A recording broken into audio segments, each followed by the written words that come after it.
Hey, morbid and awkward friends. How are you today? Hope you're having a lovely one wherever you are. If you're new here, hey, what's up? My name is Liz and this is Creating Crime Time, where I'm your host. We're going to sit down and talk about a true crime case. And it's also the 25 days of true crime. So I hope you've been enjoying all the lovely cases that I've given you so far. I think I've done pretty well with giving you like a variety of cases.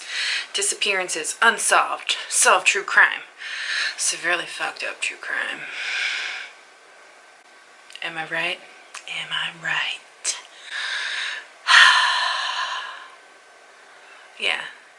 I think I've really enjoyed the 25 days of true crime so far.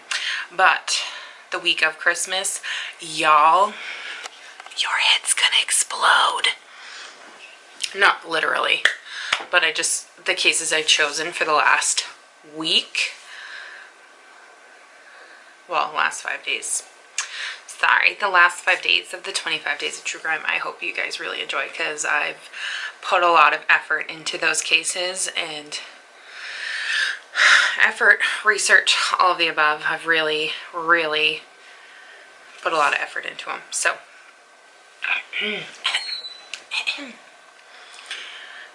let's wet the whistle. Yeah, so let's get into another case of the Lonely Hearts Killer. So previously we talked about Harry Powers, or Harm. That's his true name.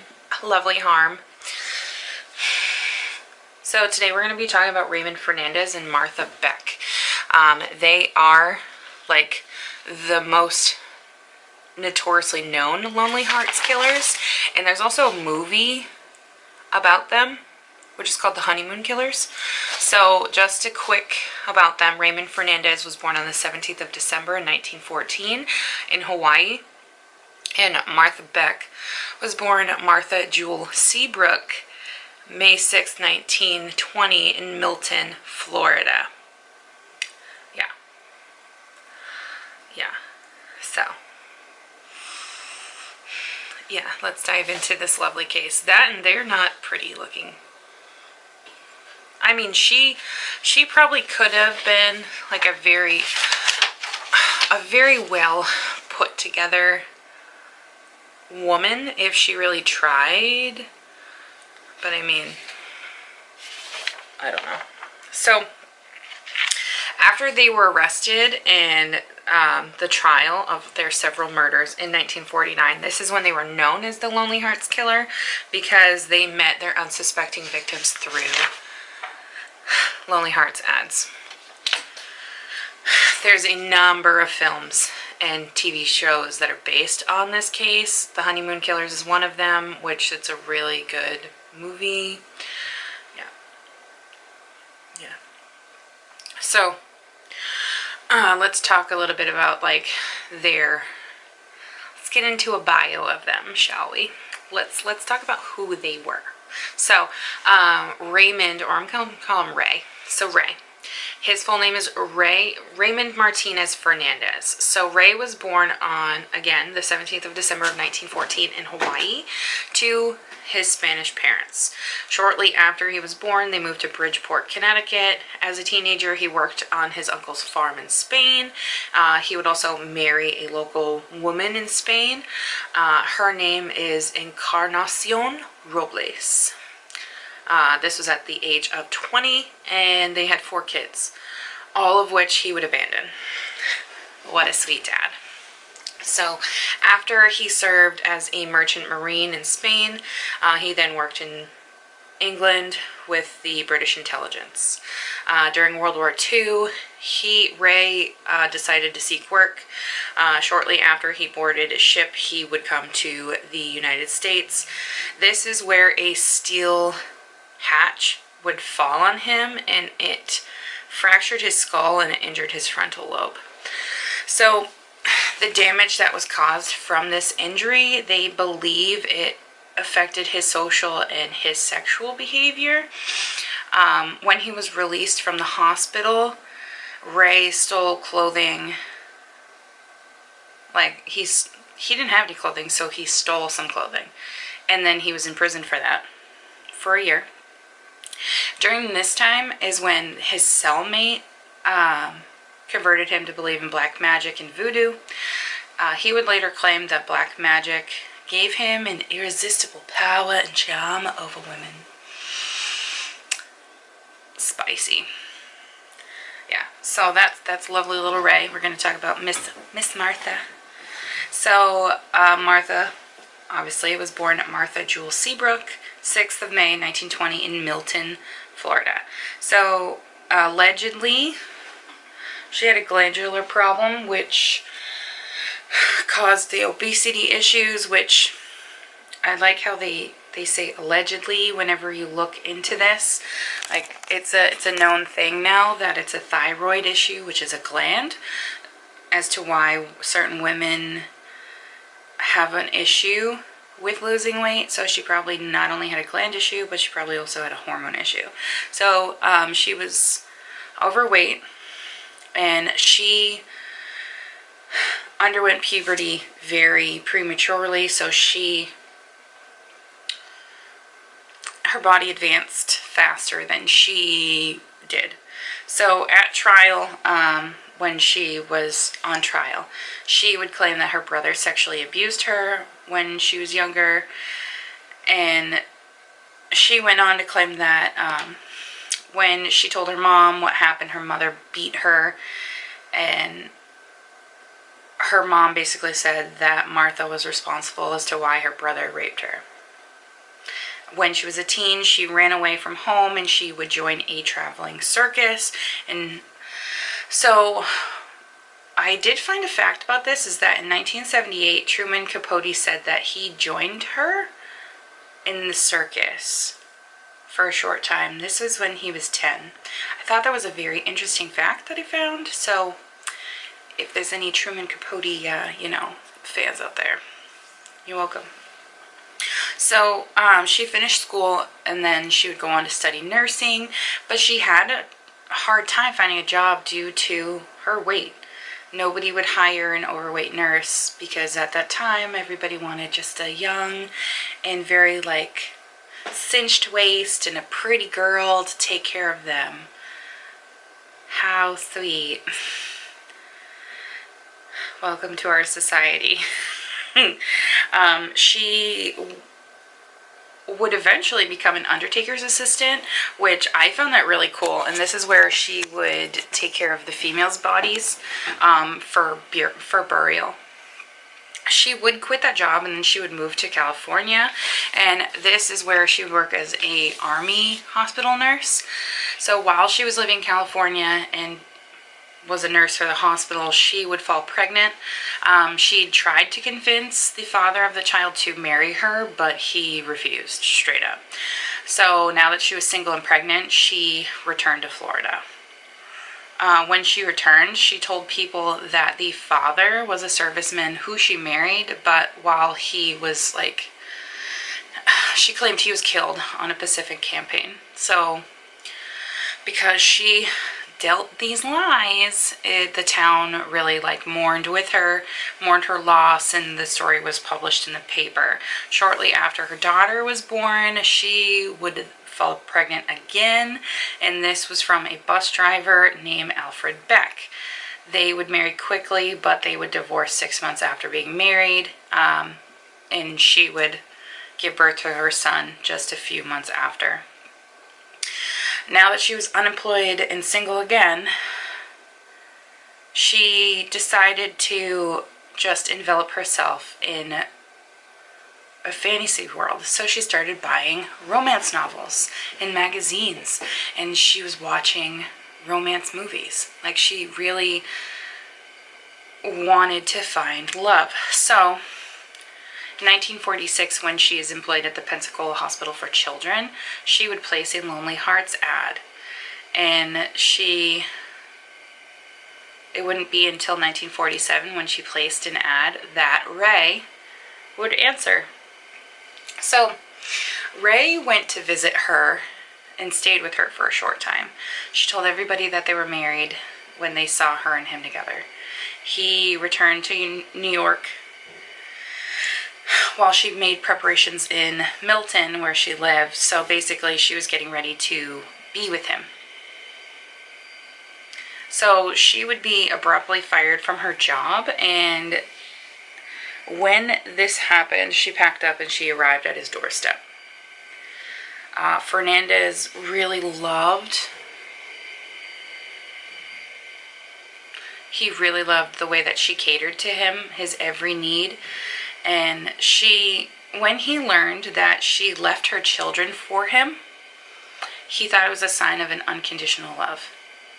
He would then, because this was an unconditional love, he would then confess his crimes to her and his criminal enterprise. Yeah. Now, mind you, she sent her kids to the Salvation Army.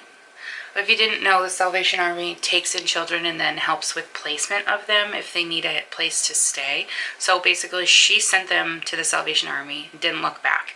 And she did this so she could assist Ray without any hesitation. Like, bye kids, I'll never see you again, love you. And then went and helped Ray. What a lovely mom. So at first she would pose as his sister, and this would give him an ounce of respectability. So their victims felt more secure knowing that there was another female in the house. And often they agreed to stay with them. Martha also convinced some of the victims that she lived alone and that her brother was a guest. So they kind of flipped it. They were romantically involved, but they told everybody that they were brother and sister.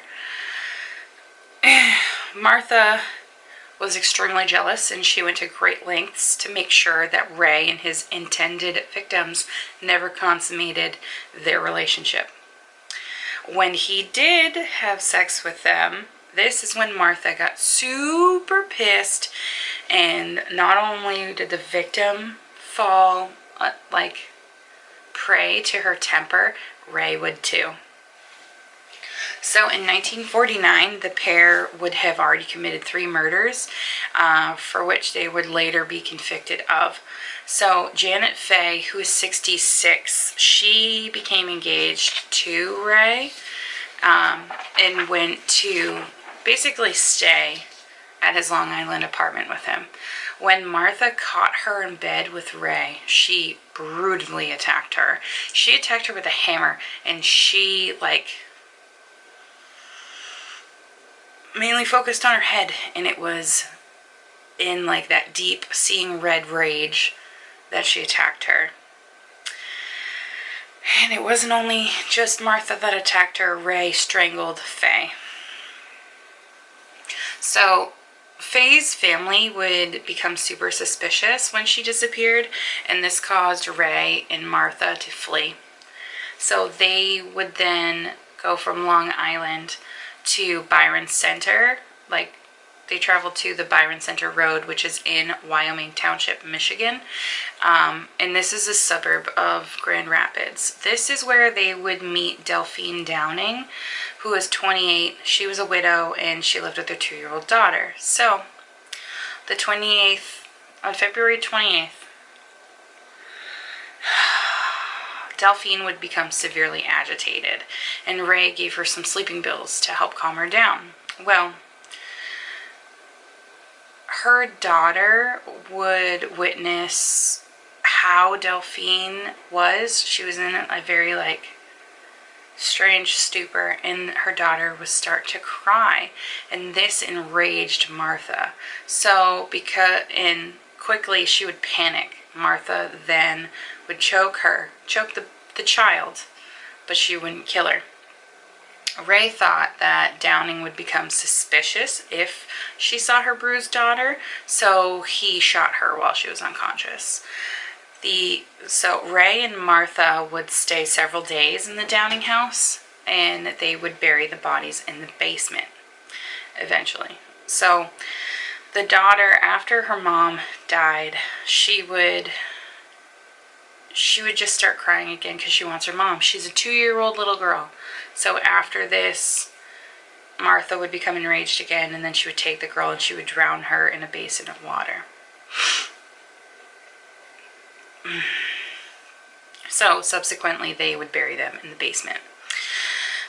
Well, neighbors became super suspicious with the Downings' disappearance, and this led to police arriving at the door on March 1st of 1949, and this is when they would be arrested. So, after being arrested, Ray quickly confessed. They together would deny committing 17 murders that were attributed to them.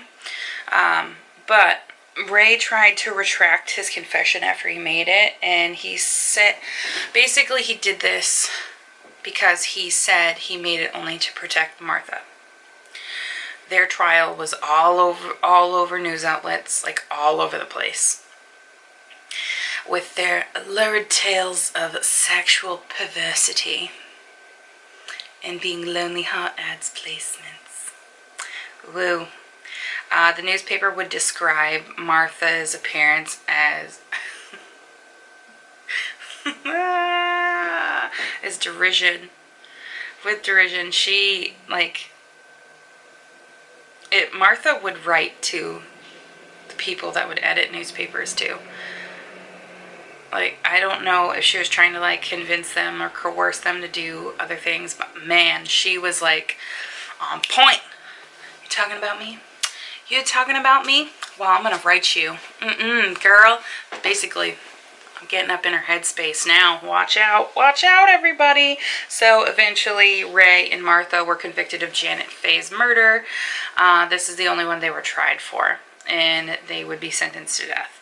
They were executed on the 8th of March in 1951 in Sing Sing. I love the name of that prison, by the way. It's great. It's great. So they were suspected to having killed up to 20 people, and this was during a crime spree between 1947 and 1949. But they were only charged with Janet Faye's murder. That's really sad. Really sad. Oh, their execution was electric chair. Yeah. And I love how they died on the same day. That makes it so much better, I guess. Yeah, let's say occupation for Ray is a confidence trickster. And obviously Martha is a nurse. So that is the lovely case of the Lonely Hearts Killer. So yeah. I'm trying to think, what else can I tell you about them? Oh, there's a few other movies that's about them. One is called Lonely Hearts. One is called Alleluia, which is a Belgian-French film. There is another movie that was made in Mexico that is called Deep Crimson, and it's about the same events that came out in 1996. The TV series Cold Case, there's an episode that came out in 2006 that is called Lonely Hearts. It features a pair of killers that are called Martha Puck and Ramon Delgado. So it basically, like, it's just another variation of them. Yeah. Oh, and also there was an episode of Deadline, which is just an American TV show. If you don't live in the US, this is just a TV show, like a news TV show. And hold a minute. So there was an episode that came out in 1960, and it's called Lonely Hearts Killers. This was about them, and it was released on DVD in 2019. Yeah. What sons of bitches. Just kidding. So I hope you guys enjoyed today's true crime case of the Lonely Hearts Killers. Again, I think I put it in my stories. I don't really know. But if there's any case you want me to cover, don't forget to put it in the comments down below. You can DM me. You can reply to any of the stories that I put on Instagram. My handle is Creating Crime Time. Yeah, so don't hesitate to reach out, comment down below. Ask about different true crime cases. I am willing and I am so excited about the future of this channel. So is my husband. He's really happy that I've finally found something for me to really enjoy when it comes to my career with YouTube.